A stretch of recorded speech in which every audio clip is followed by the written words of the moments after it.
더불어민주당은 한미 정상회담에서 나온 통화 내용 유출 사건과 관련해 자유한국당 강효상 의원의 출당과 제명 조치를 거듭 요구했습니다. 네, 이에 대해서 한국당은 적반하장이라고 반발했습니다. 국회 취재기자 연결합니다. 한지혜 기자. 네, 민주당은 한국당 강효상 의원의 한미 정상 통화 내용 유출 사건을 두고 공세를 펴며 연일 압박의 수위를 높이고 있습니다. 이인영 원내대표는 한국당을 향해 서훈 국정원장과 양정철 민주연구원장의 사적 만남을 빌미로 강효상 의원의 국가기밀 유출 사건을 물타기하지 말라고 경고했습니다. 그러면서 강 의원의 국기문란과 한국당의 비호는 실망을 넘어 자괴감마저 든다며 강 의원에 대한 출당과 제명 조치 등 엄정한 조치를 취하라고 강하게 촉구했습니다. 민주당이 검찰 고발에 이어 강 의원을 국회 윤리위원회에 제소하겠다고 하자 한국당도 반격에 나섰습니다. 나경원 원내대표는 전임 정권의 군사 기밀을 들춰내고 한일 위안부 합의 내용도 공개했는데 남이 하면 유출이고 내가 하면 폭로인지 적반하장이라고 쏘아붙였습니다. 이어 국익 훼손이 아니라 체면이 훼손돼 야단법석인 것 같다며 현 정부가 공무원 군기 잡기로 공포 분위기를 조성하고 정작 할 일은 하지 않는다고 목소리를 높였습니다. 네, 한 기자, 서훈 국정원장과 양정철 민주연구원장의 만찬 회동을 둘러싸고 한국당은 총선 개입 의혹을 계속 제기를 하고 있고 민주당은 정치 공세로 보고 있는 거죠. 네, 그렇습니다. 민주당은 개인적인 만남이라고 선을 그으며 야당이 제기한 총선 개입 의혹에 대해서는 지나친 해석이라고 했습니다.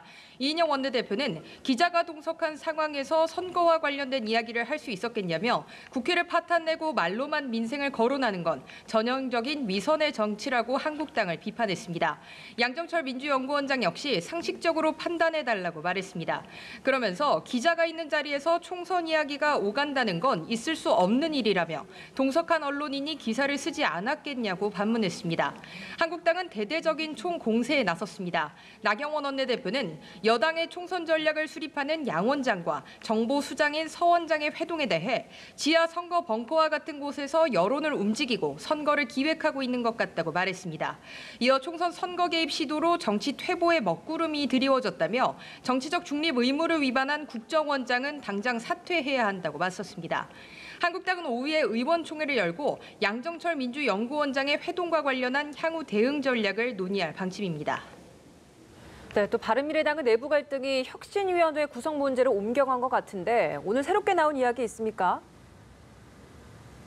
네, 혁신위원회 운영 방식을 둘러싼 바른미래당의 논쟁은 정권혁신위와 외부인사 혁신위 중 어떤 혁신위로 갈 것인지를 두고 갈렸었는데요. 오늘 오전 바른미래당 선출직 최고위원들이 정병국 의원을 위원장으로 하는 정권혁신위원회 구성의 뜻을 모았습니다. 안철수계 의원들이 중재안으로 제시한 구성안을 수용한 건데요. 오신환 원내대표와 바른미래당 최고위원 5명은 기자회견을 열고 정병국 정권혁신위가 바른미래당 내분을 수습하고 총선 까지 당의 진로를 개척할 수 있는 마지막 방안이라는 데 뜻을 모았다고 말했습니다. 하지만 손학규 대표는 정병국 정권혁신위를 정치 공세로 규정하고 절대 굴복하지 않겠다고 거부했습니다. 그러면서 혁신위원장은 공정성과 독립성, 중립성을 보장할 수 있는 분으로 찾고 있다며 혁신위원회가 대표의 거취 문제를 논의하는 것은 반대한다고 강조했습니다. 손 대표가 거부 의사를 고수하면서 혁신위 설치 등을 놓고 당내 갈등의 골은 더욱 깊어질 것으로 보입니다. 지금까지 국회에서 연합뉴스TV 한지입니다.